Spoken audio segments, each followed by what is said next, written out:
trouxeram este homem como alguém que estava incitando o povo à rebelião. Eu o examinei na presença de vocês e não achei nenhuma base para as acusações que fazem contra ele. Nem Herodes, pois ele o mandou de volta para nós. Como podem ver, ele nada fez que mereça a morte. Portanto, eu o castigarei e depois o soltarei.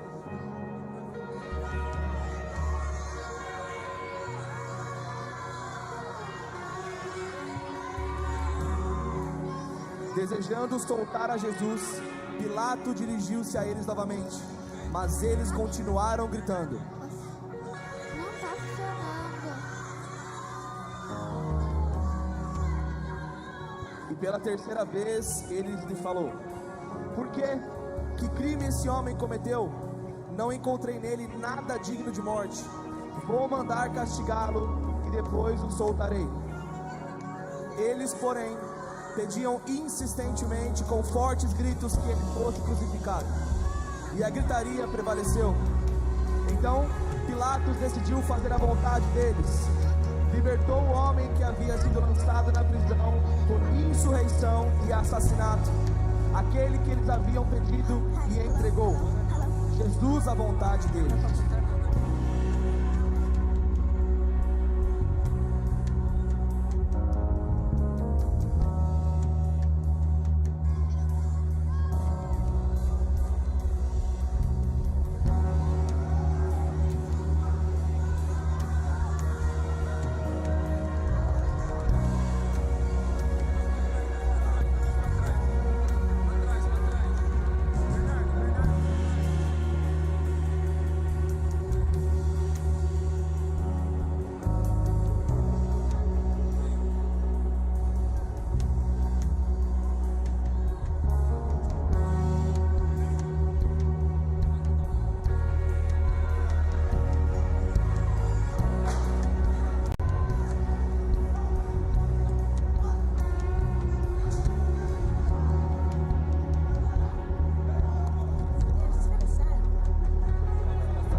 every curse apart.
sing hallelujah. We sing hallelujah. We sing hallelujah. The Lamb has overcome. We sing hallelujah. We sing hallelujah. We sing hallelujah. The Lamb has overcome. We sing hallelujah. We sing hallelujah. We sing hallelujah. The Lamb has overcome. We sing hallelujah. We sing hallelujah. We sing hallelujah. The Lamb has overcome. We sing hallelujah. We sing hallelujah. We sing hallelujah. The Lamb has overcome.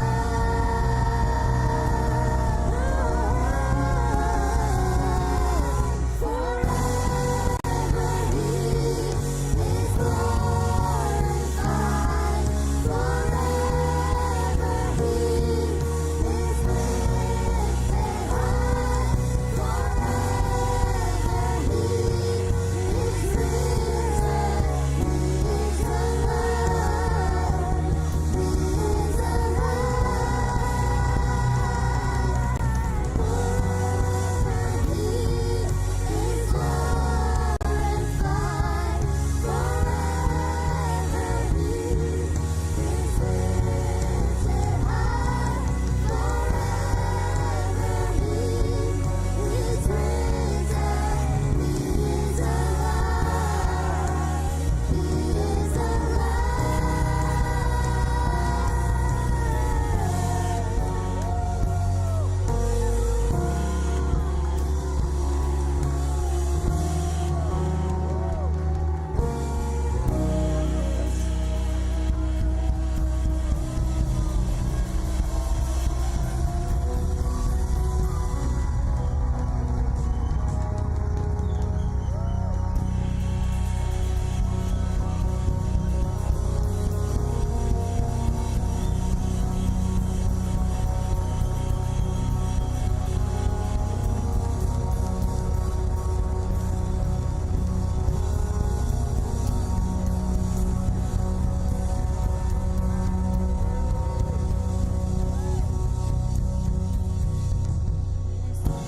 Aleluia, Ele ressuscitou, amém? Aleluia, o nosso Deus está vivo, Ele não está morto, amém, crianças? Hoje é um culto especial. Quantos se alegraram com o que as crianças fizeram aqui hoje? Aleluia. O teatro também foi uma grande bênção. O louvor foi uma grande bênção. E eu creio que o Senhor vai continuar falando conosco agora através da sua palavra. Amém? Quantos têm fome e sede da palavra de Deus?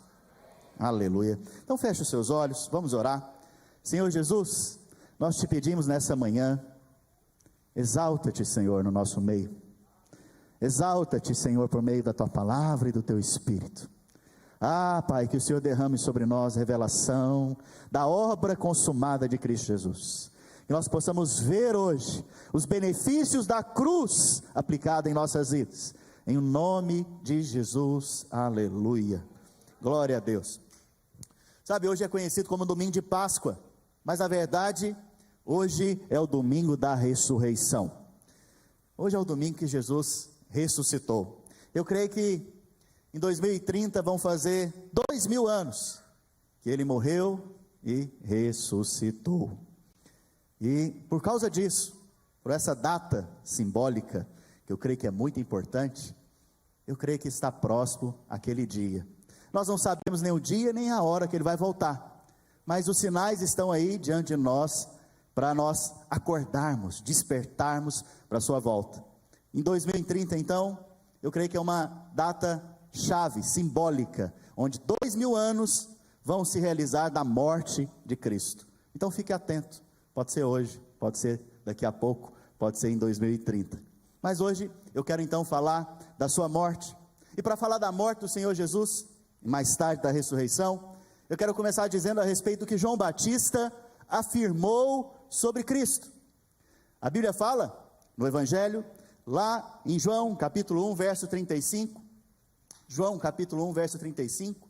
A Bíblia diz que no dia seguinte estava João, outra vez, na companhia de seus 2 discípulos, e vendo Jesus passar, ele viu Jesus passar, e quando ele viu Jesus passar, ele falou o quê? Eis o Cordeiro de Deus. Fala comigo, eis o Cordeiro de Deus. Sabe, ele reconheceu Jesus como um Cordeiro. Isso aqui é muito importante você saber, porque se Jesus Cristo é o Cordeiro de Deus, isso é uma boa notícia para nós hoje. Para você entender o que ele estava dizendo, você tem que lembrar o que aconteceu quando o homem caiu. A queda do homem está relatada lá em Gênesis. Em Gênesis nós vemos que Adão e Eva caíram, e assim que eles caíram, Deus fez algo extraordinário.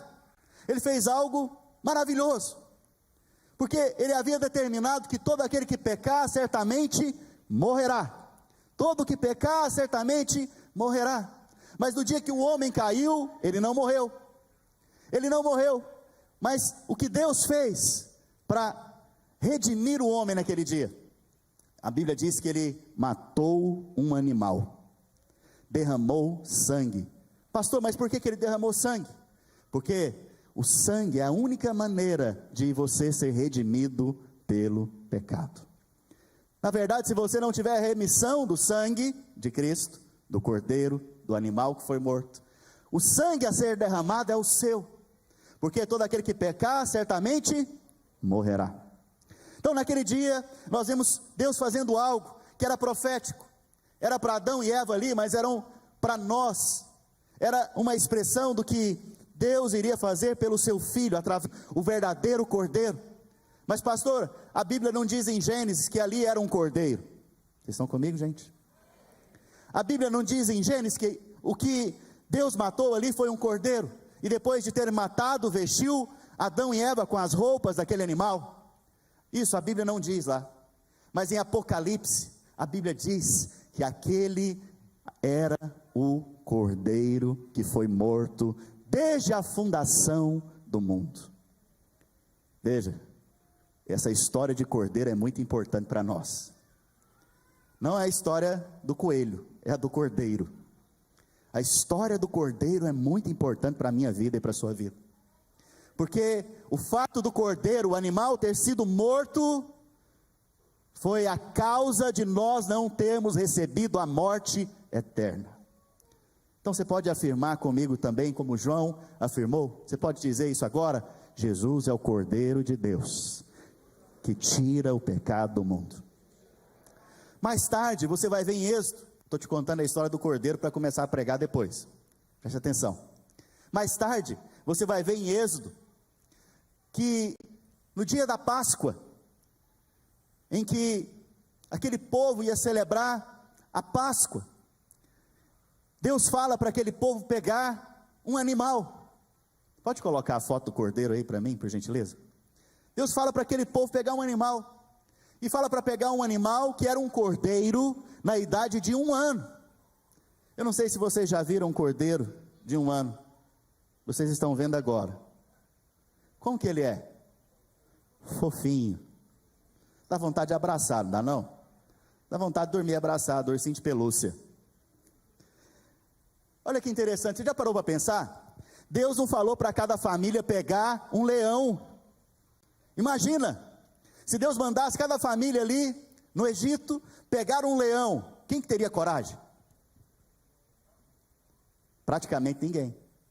Não vou deixar deixa o anjo da morte me matar mesmo, porque o leão é difícil.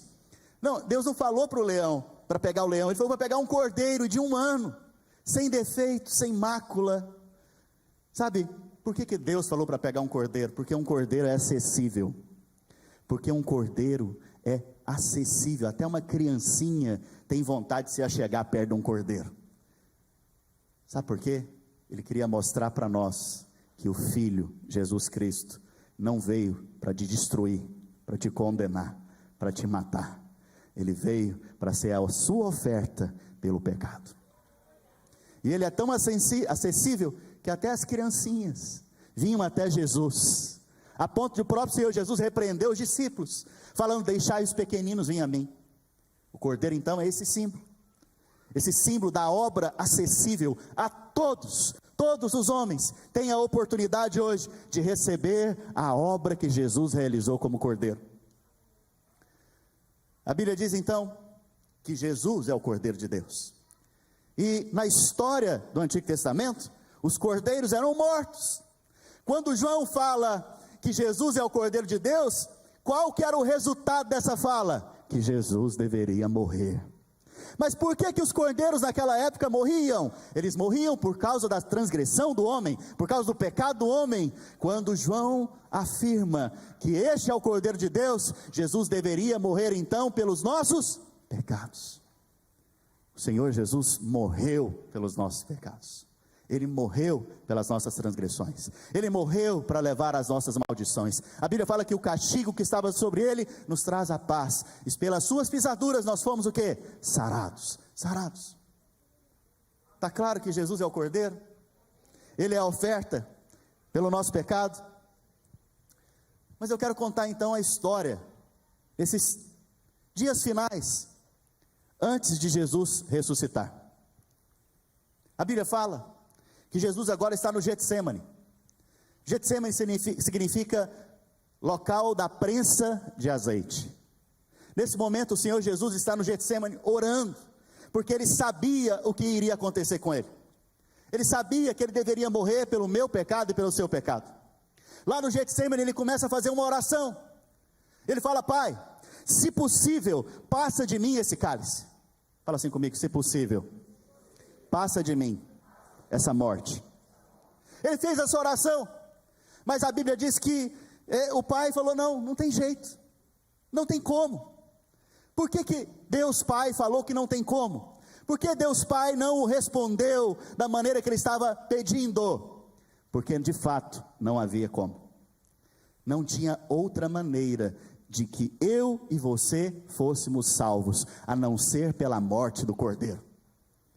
Então Jesus está ali: Senhor, tem outra maneira, tem outra forma. E se os homens forem bons, tiver um bom caráter, e se os homens fizerem boas obras, eles não podem ser salvos? Não tem outra maneira para eles? Não tem, não tem. Todos pecaram e carecem da glória de Deus. A única maneira, filho, é você morrer como cordeiro por eles. Jesus então encerra a sua oração dizendo: não seja feita a minha vontade, seja feita a sua vontade, Pai.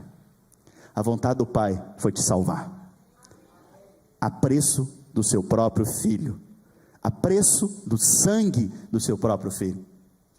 Naquele momento então, Jesus faz essa oração, e eu creio é por causa de nós, é para que nós saibamos que não há outra maneira, não há outro jeito, somente através do sangue do Cordeiro podemos ser salvos. A Bíblia diz então que enquanto ele orava, no lugar da prensa, da pressão, ele começou a suar sangue. E aqui nós temos 2 médicos abençoados, os pais do Arthur. Suar sangue é resultado de estresse. É ou não é? É resultado de estresse. Sabe, a maioria das enfermidades que nós temos hoje são resultados do estresse diário que você vive. A maioria das enfermidades desse mundo, na verdade, são resultado do estresse. Naquele momento que Jesus está começando a suar sangue, o seu sangue está sendo derramado, naquele momento, o Cordeiro iniciou a sua obra de redenção. Por quê, pastor? Porque quando o homem caiu, lá em Gênesis, a Bíblia diz, Gênesis 3,19, preste atenção nisso, é muito importante para que você veja isso. Olha o que diz o texto: no suor do teu rosto comerás o pão. Veja, Deus criou o homem. Ele não criou o homem para colocar ele numa fábrica, para ele trabalhar. Deus criou o homem, colocou ele aonde? Alguém lembra? No jardim, inclusive de delícias. Ele criou o homem, no 6º dia ele criou o homem dormiu e acordou no 7º dia, ele acordou no dia que era o dia do descanso. Por isso que brasileiro gosta de descanso, de feriado. Porque o homem foi criado, e o primeiro dia de vida do homem foi o 7º descanso. Por quê? Porque Deus cria o homem para desfrutar de tudo aquilo que Deus havia feito. Mas na verdade era desfrutar de um relacionamento com Deus, num jardim de delícias. Esse foi o alvo de Deus. Olha que Deus é bom. Deus nos cria em Adão para desfrutar dele, das suas obras. Mas o homem caiu, o homem pecou, e como consequência do pecado agora, a Bíblia diz que vem uma maldição, e a maldição é que o homem a partir de agora, para comer, ele vai ter que trabalhar.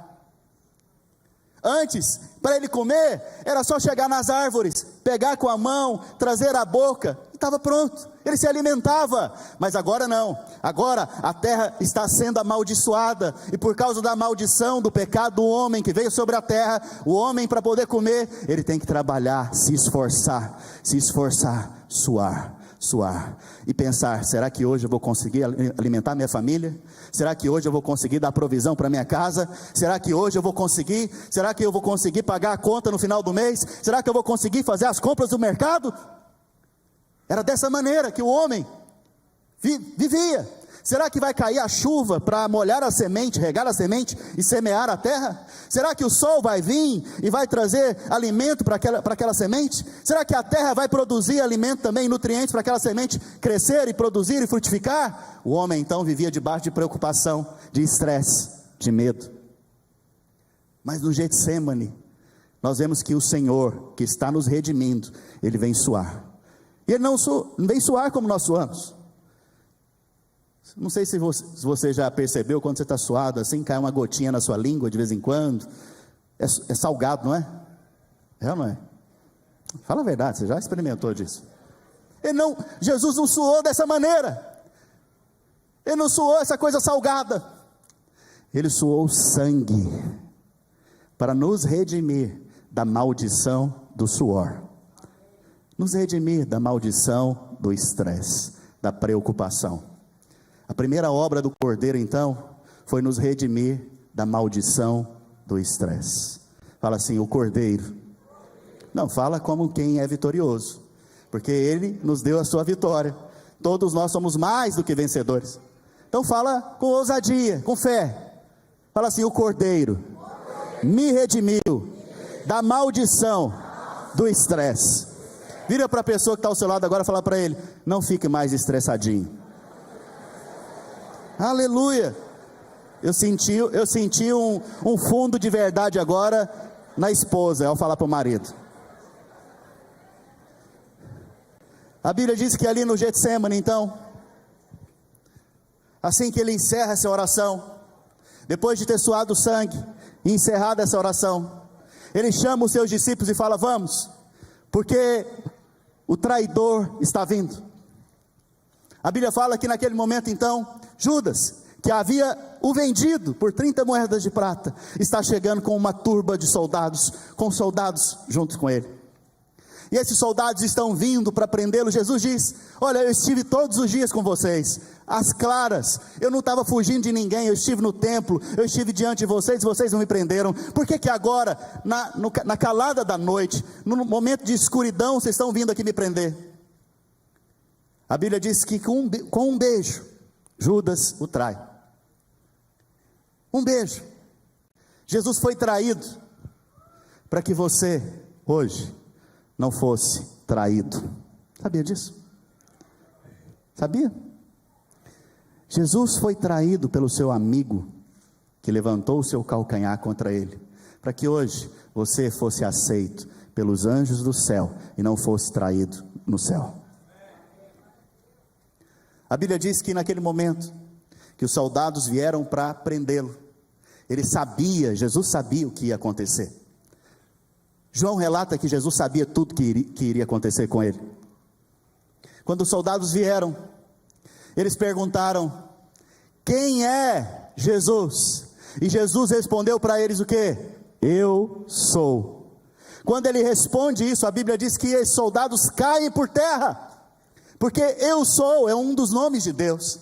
Quando Jesus falou eu sou, o poder saiu, a tal ponto que aqueles soldados, que era uma turba, que eram alguns soldados, homens fortes, valentes, de guerra, de batalha, caíram por terra, simplesmente com uma palavra que o Senhor Jesus liberou. Mais uma vez eles perguntaram, quem é Jesus? Jesus falou, eu sou. Essa é uma das cenas mais cômicas do Evangelho, na minha opinião. Porque eles estão procurando Jesus, Jesus está respondendo, enquanto Jesus responde, eles estão caindo. Não é interessante? Eu queria estar lá para ver. E aí, como se não bastasse, eles perguntam novamente: quem é Jesus? Eu já vos disse, eu sou. Pum, caía. Preste atenção. Por que isso aconteceu? Para mostrar para mim e para você que Jesus de fato não foi preso, não foi capturado, ele mesmo se entregou. Porque ele tem poder para se livrar da mão de quem que ele quisesse, mas ele não foi preso por intenção de algum homem, ou porque algum homem era forte e prevaleceu. Não, ele foi preso porque ele mesmo se entregou, ele mesmo deu a sua vida, ele mesmo se entrega àqueles soldados, para que se cumprisse a vontade de Deus, que ele já sabia que iria acontecer. A Bíblia diz então que esses soldados o levam para o Sinédrio. O Sinédrio é onde tem os sacerdotes e os religiosos da época, os anciãos estão ali reunidos, e naquele momento que Jesus está diante do Sinédrio, eles procuram acusá-lo de alguma falta, de algum pecado, mas nada encontram. Mais tarde, levam ele para Pilatos, e por 3 vezes Pilatos o interroga, mas nada encontra, porque o Cordeiro de Deus era sem defeito, sem pecado, sem mácula. Depois disso, Pilatos o envia para Herodes, e Herodes também, ao interrogá-lo, não encontra nenhuma falta, e todos esses dois, tanto Pilatos como Herodes, dizem a respeito do Senhor Jesus: nós não encontramos nele falta alguma digna de morte, porque nele não havia pecado.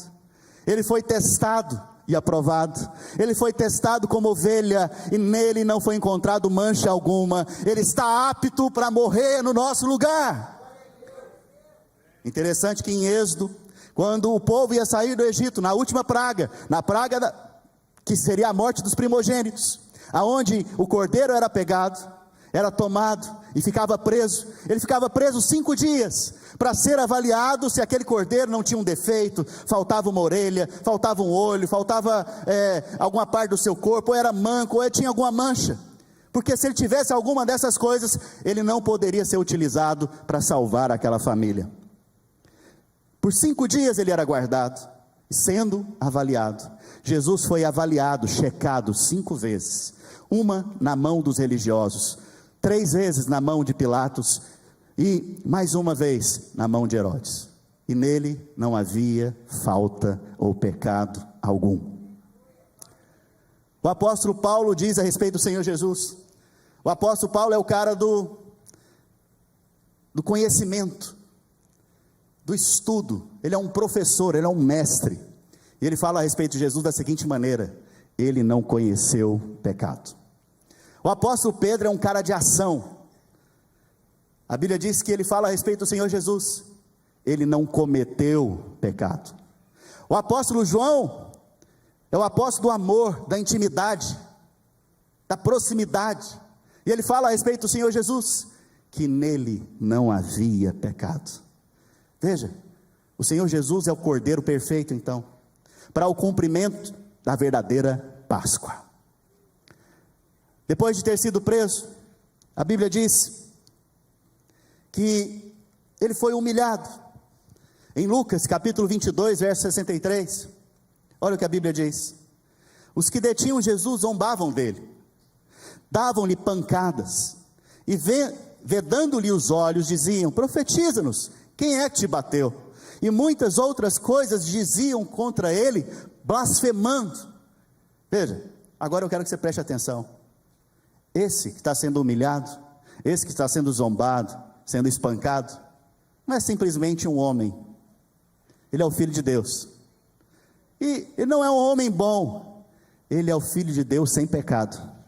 Ele não é simplesmente um homem bom, ele é o Filho de Deus, o Cordeiro de Deus, que veio para tirar o pecado do mundo. Ele não merecia ser zombado, ser xingado, ele não merecia ser espancado, mas recebeu tudo o que eu e você merecíamos. Aquele lugar que ele está tomando é o meu lugar e o seu lugar. Nós merecíamos ser cuspidos, humilhados, difamados, nós merecíamos ser zombados, espancados, porque nós pecamos, mas ele não, sem pecado, se entrega para que ele possa nos redimir dos nossos pecados. E ele foi humilhado, para que hoje eu e você fôssemos exaltados até o mais alto céu, ao trono da graça, a fim de receber graça sobre graça. Uau! Essa é a troca do Calvário, essa é a troca do Cordeiro. O Cordeiro tomou o meu lugar e o seu lugar. Sabe, a Bíblia fala que ele foi preso, e como vocês viram aqui no teatro, era comum naquela época, naquele dia, Pilatos, que era o governador da região, soltar um preso. E ele sugeriu, ele falou, é comum que nós soltamos algum dos presos, vamos soltar Jesus. E o povo dizia, não, Jesus não, crucifica-o, Barrabás, que Barrabás seja solto. Se você não sabe quem é Barrabás, Barrabás ele era terrorista, Osama Bin Laden, da época, e ele era assassino, havia matado muitos romanos, e ele estava preso por causa, de fato, dos seus pecados. Ele era um assassino e terrorista, e o povo estava pedindo por quem? Barrabás. Sabe por quê? Preste atenção, olha aqui para mim. Mesmo Jesus preso, liberta o preso. Mesmo Jesus em prisão, mostra a que ele veio para salvar. Mesmo preso, ele mesmo liberta o preso, e ele é colocado no lugar daquele que foi condenado. Aquilo ali é um retrato meu e seu. Nós éramos os Barrabáses da época, nós éramos os Barrabás. Mas pastor, eu nunca matei ninguém. A Bíblia diz que você não precisa matar para ser conhecido diante de Deus como assassino, você só precisa ter a intenção. Você não precisa adulterar para ser conhecido como adúltero, você precisa apenas desejar no seu coração, e você já adulterou diante de Deus. Nós éramos os pecadores, nós éramos os Barrabás, presos em prisões de pecado e condenação, mas Jesus entrou na nossa prisão, tomou a nossa pena, tomou o meu lugar e o seu lugar, para que hoje eu e você fôssemos livres, para a glória de Deus. A Bíblia diz que depois de ter passado por mais essa vergonha, antes de falar o próximo momento, quero fazer uma confissão com você. Fala assim comigo: o Cordeiro me libertou das minhas prisões e das minhas cadeias. Aleluia. A Bíblia fala que depois desse momento, Jesus foi levado pelos soldados. Ele foi, nesse trajeto, colocaram sobre ele uma coroa de espinhos. E nada que está acontecendo aqui é por um acaso. Tudo tem um motivo espiritual. Tudo tem um princípio espiritual que Jesus está cumprindo em cada detalhe. O Cordeiro agora recebeu uma coroa de espinhos. Por que ele recebe uma coroa de espinhos? João, no capítulo 19, verso 2, diz: os soldados, tendo tecido uma coroa de espinhos, puseram-lhe na cabeça. E a gente pensa que é aqueles espinhozinhos pequenininhos. Não, são espinhos grandes. E para entrar na cabeça, tem que se fazer uma pressão. E quando pressiona, esses espinhos vão entrando, vão perfurando a cabeça do Senhor. E na medida que perfura, que vai ferindo, a cabeça dele vai ficando inchada e vai penetrando mais e mais. Imagina a dor nesse momento. Por que o Senhor recebeu uma coroa de espinhos? Para você entender, você tem que lembrar o que significa espinhos. Espinhos na Bíblia está relatado junto com o suor. No dia que o homem caiu, a Bíblia fala que ele recebeu a consequência do pecado, que é a maldição. A terra foi amaldiçoada por causa do pecado do homem. Deus não amaldiçoou o homem, amaldiçoou a terra que dava o sustento para o homem. A Bíblia fala que a partir desse dia começou a nascer abrolhos. Abrolhos é uma palavra bonita para espinho. As roseiras, alguém já viu uma roseira aqui? Nela tem o que? Espinho. Antes não havia espinho na terra. Não é interessante? Deus cria todas as coisas de forma perfeita. Espinhos não eram para existir. Espinhos são resultados da maldição que veio sobre a terra. Olha, algumas mexeriqueiras têm também espinhos. Eu não sei se você já viu. Uma vez eu fui pegar uma mexerica numa árvore como essa que tinha espinho, não vi, e fui perfurado por ela. Aquilo que era para me abençoar se tornou para mim dor e maldição. Veja, quando o homem cai, o espinho vem. Quando o pecado surgiu na vida do homem, o espinho veio, e o espinho é uma figura de maldição. Nesse momento, Jesus está nos redimindo da maldição da lei. Jesus está nos redimindo da maldição do espinho. Fala assim comigo: o Cordeiro de Deus levou sobre si, na sua cabeça, a minha maldição. Ele foi coroado então, irmãos, com maldição, para que eu e você hoje fôssemos coroados com bênção. É muita graça. Essa é a troca do Calvário. Essa é a troca do Cordeiro. O Cordeiro está recebendo tudo que eu e você merecemos, para que eu e você pudéssemos receber tudo que Ele merece. Esse é o cumprimento da Páscoa. A Bíblia fala que depois desse momento, às 9 da manhã, olha o que diz o livro de João. João capítulo 19, verso 14. E era Parasceve. Que palavra diferente, né? Talvez você nunca viu essa palavra. Até lendo a Bíblia você nem percebeu ela. Parasceve Pascal. Parasceve Pascal é o momento da Páscoa, em que os judeus se reúnem ali para preparar a Páscoa. Era o momento, inclusive, que o cordeiro era pegado e levado ao sumo sacerdote para ser avaliado, e depois, mais tarde, às 3 da tarde, ser morto. Jesus, no exato momento que o cordeiro, o animal físico, foi pego, Jesus também foi entregue para ser crucificado, para cumprir exatamente a festa da Páscoa, para cumprir exatamente a profecia. Às 9 da manhã, o cordeiro era preso, lá no templo. Às 9 da manhã, Jesus estava sendo preso para ser levado para a crucificação. Estava sendo conduzido pelos soldados para a crucificação. A Bíblia diz que ao meio-dia, Jesus já havia sido crucificado. Houve trevas na terra. Imagina, ao meio-dia, momento que o sol está mais brilhante no céu, há trevas na terra. Por que houve trevas, pastor? Primeiro, para cumprir a profecia. Lá no Egito, a Bíblia diz que antes da 10ª praga, que era a morte do cordeiro, ou a morte dos primogênitos, a 9ª praga foi trevas sobre a face da terra. E havia trevas no Egito, mas na casa do povo de Deus havia o quê? Luz. Imagina, você acender a luz da sua casa e não acender. Você acender a vela e não acender.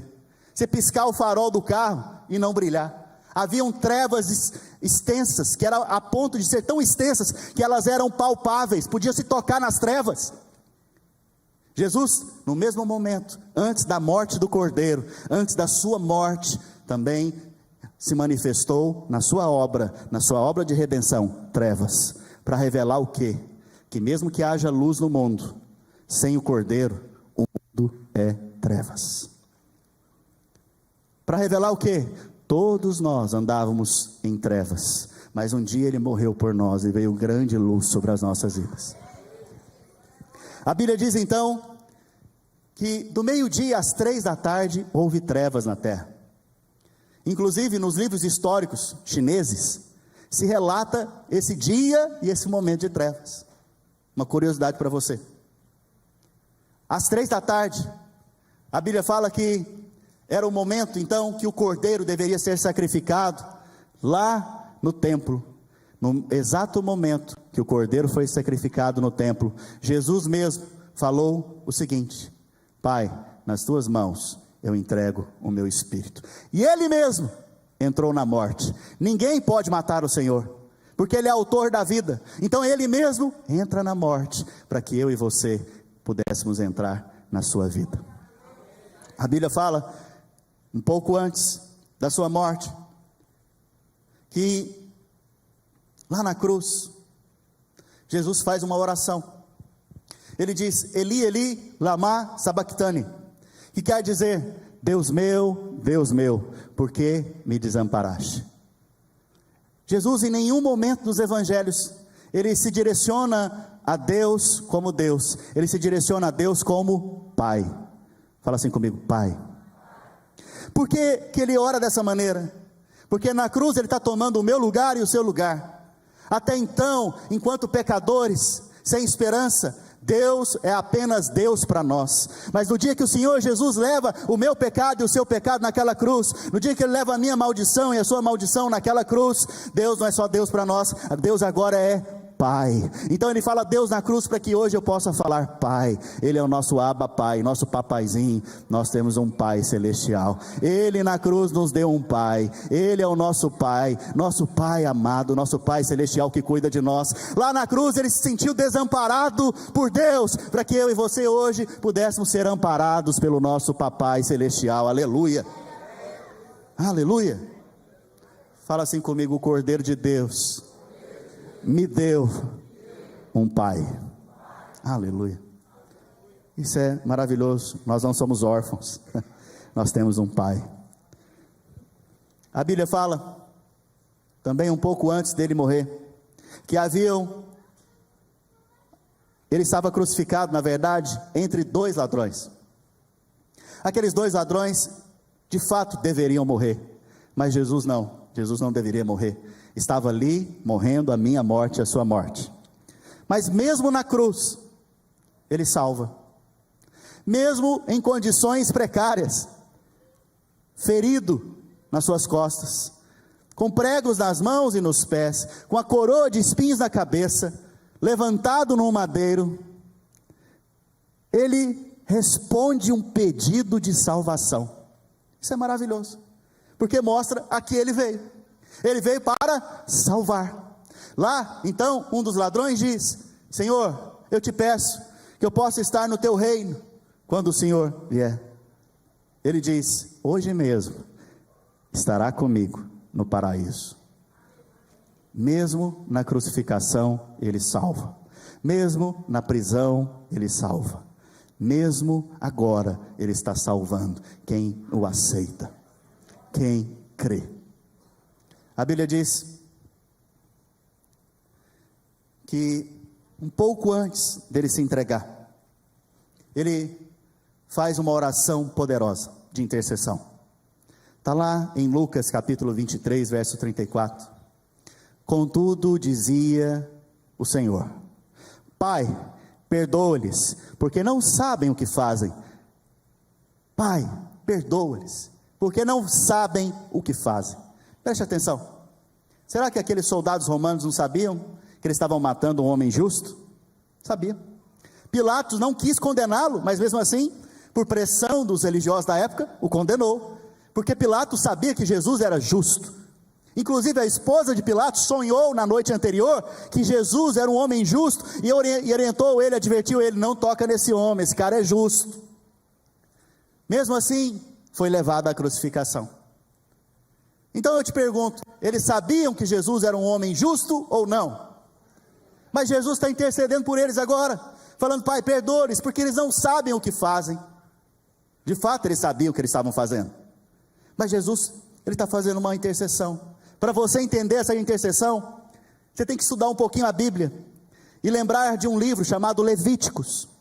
Lá no livro de Levíticos havia uma oferta, a oferta pela culpa. Então, se a pessoa cometesse um pecado, e esse pecado fosse um pecado de ignorância, e eu quero te dizer que a palavra ignorância não tem nada a ver com falta de educação. A palavra de ignorância tem a ver com não conhecer algo, ou não conhecer a respeito de algo. Essa oferta era apresentada mediante um sacrifício, que era feito no altar, e essa oferta era queimada, e quando ela era queimada, a pessoa então recebia o perdão pelos pecados de ignorância. Quais eram os pecados, pastor, de ignorância? Por exemplo, eu estava cortando a madeira aqui, e aí o machado saiu da minha mão e bateu na cabeça da pessoa que estava ajudando, e ela morreu. Eu cometi esse pecado com intenção? Não.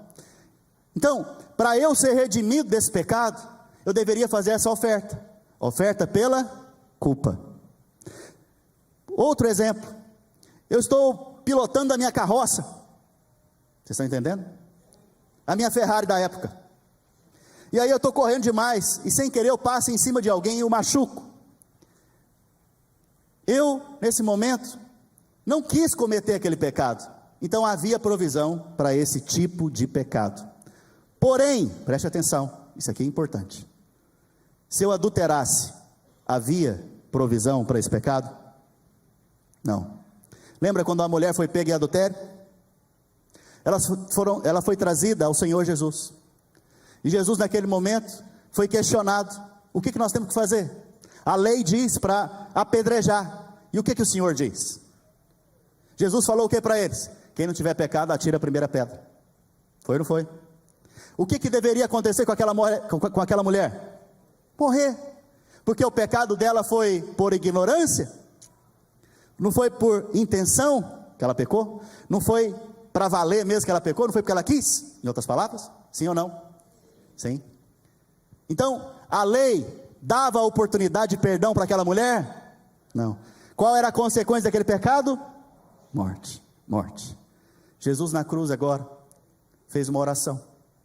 Ele colocou todos os nossos pecados.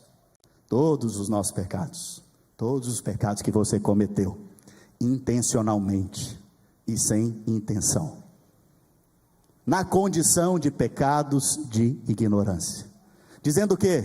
Pai, perdoa-lhes, porque eles não sabem o que fazem. No Antigo Testamento não havia provisão. A condição era a morte.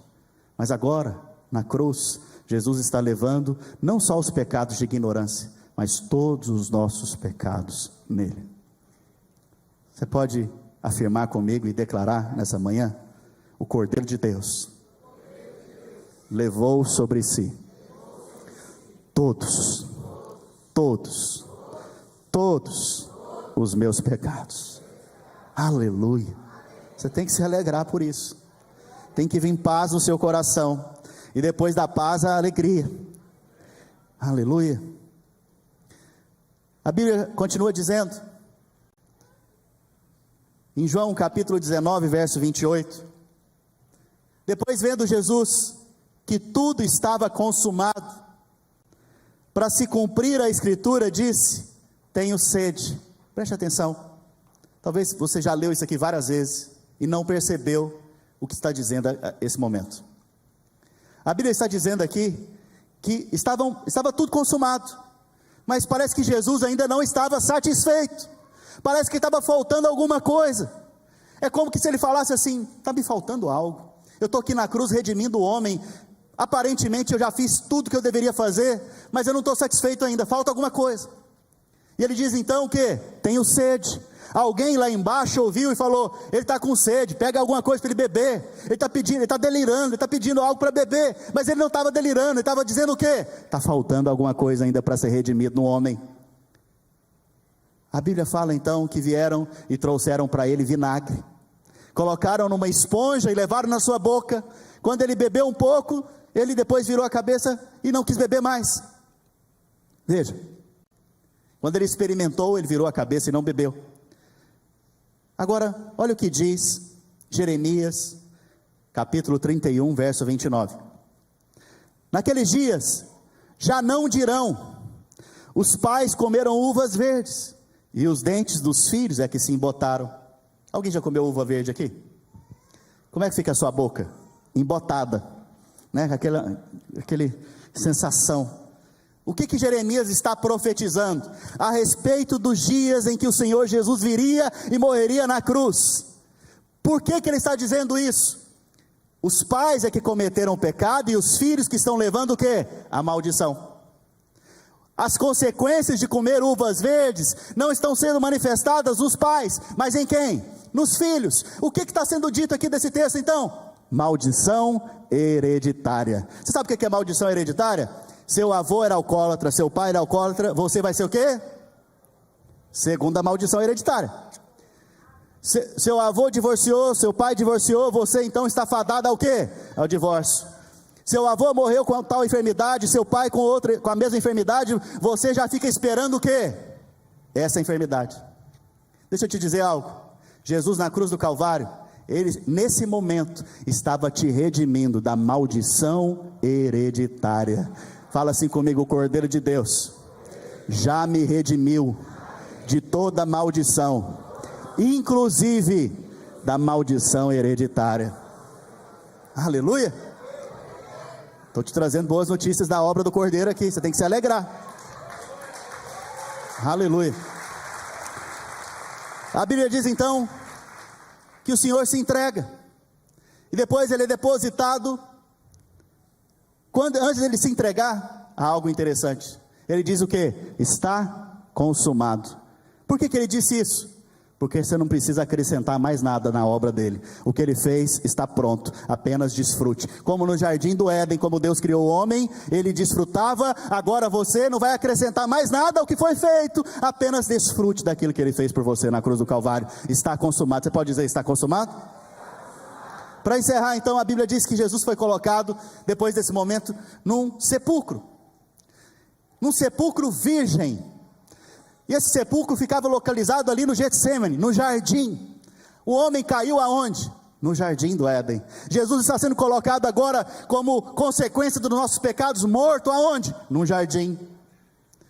Jesus nasceu num ventre virgem e foi colocado agora num sepulcro virgem, para mostrar o que também? A forma que ele deveria morrer e ser sepultado. Jesus é a única criança na terra que nasceu destinada a morrer. Nós não fomos criados para morrer, nós fomos criados para ter uma vida eterna, mas o homem pecou e por causa disso entrou a morte na vida do homem. Mas Jesus ele veio para quê? Não para viver, ele veio para morrer por mim e por você. Ele foi colocado então nesse sepulcro. E aí então começou o sábado. E o sábado foi um dia de medo, foi um dia de silêncio. Foi um dia aonde os discípulos se esconderam, porque não entendiam a obra do Senhor Jesus. Isso aqui também é um princípio espiritual. Quando você não entende a obra do Senhor Jesus, você se esconde, você tem medo de Deus, você tem medo das circunstâncias, você anda com medo para tudo quanto é lado. Mas a boa notícia está vindo para você: Ele vai ressuscitar. Na verdade Ele ressuscitou, e porque Ele ressuscitou, eu não tenho mais medo do amanhã. Amém? Porque na cruz Ele morreu por mim, eu não tenho medo de Deus. E porque Ele ressuscitou, eu não tenho medo do futuro. Meu futuro é brilhante, o seu futuro é brilhante. Nosso futuro é a eternidade com Deus. O nosso futuro é passar o resto das nossas vidas, a eternidade afora, que eu não sei nem o que é isso, junto ao nosso Pai Celestial. Vamos ficar de pé?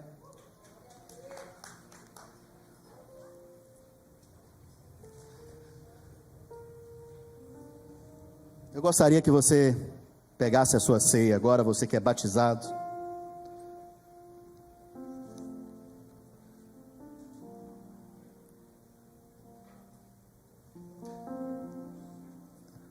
Pastor Marcelo.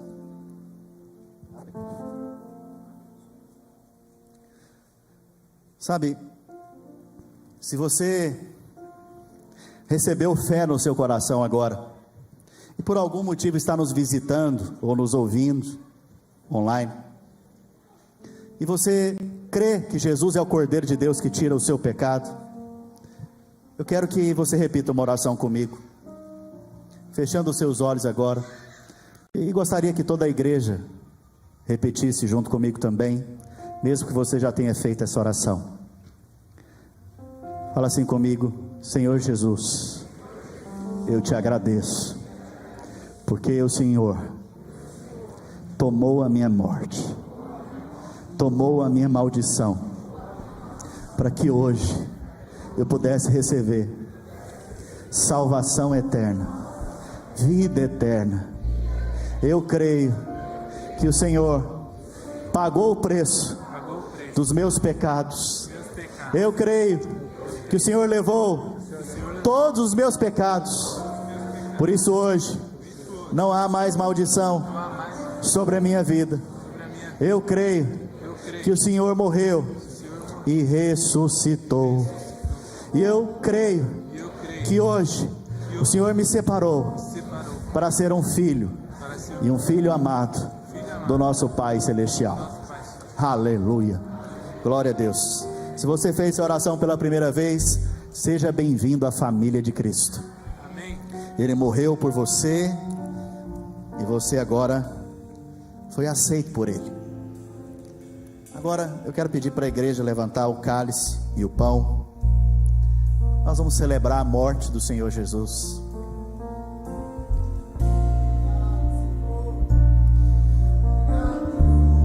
No teu corpo, Senhor, no teu corpo temos cura. No teu corpo temos cura, Senhor. Seja curado nessa manhã, seja curado, seja revigorado, seja fortalecido na sua fé. Sim, sim, sim, Senhor. Senhor, nós levantamos o cálice e o pão nessa manhã, e nós somos gratos ao Senhor por tão grandiosa obra.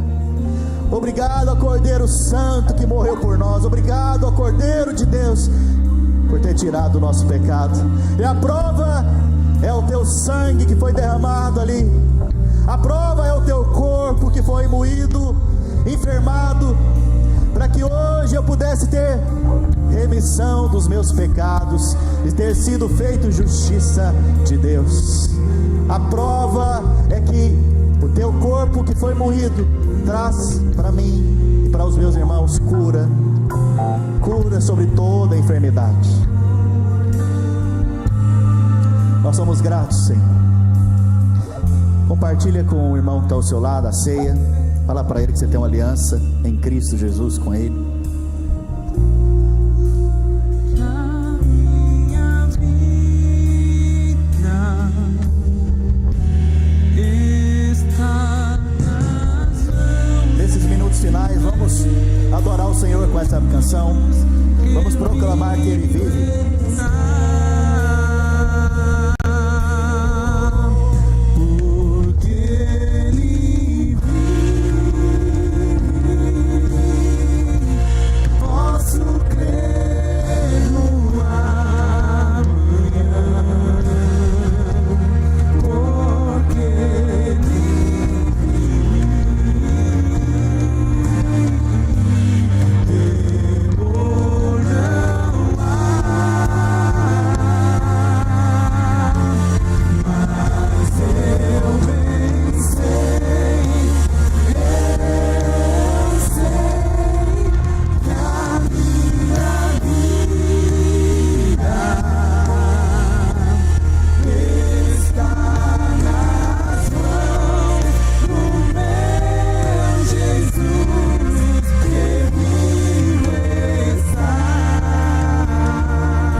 Está nas mãos do meu Jesus, que vivo está. Aleluia.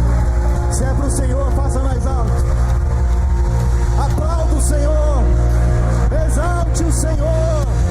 Exalte o Cordeiro de Deus. Aleluia.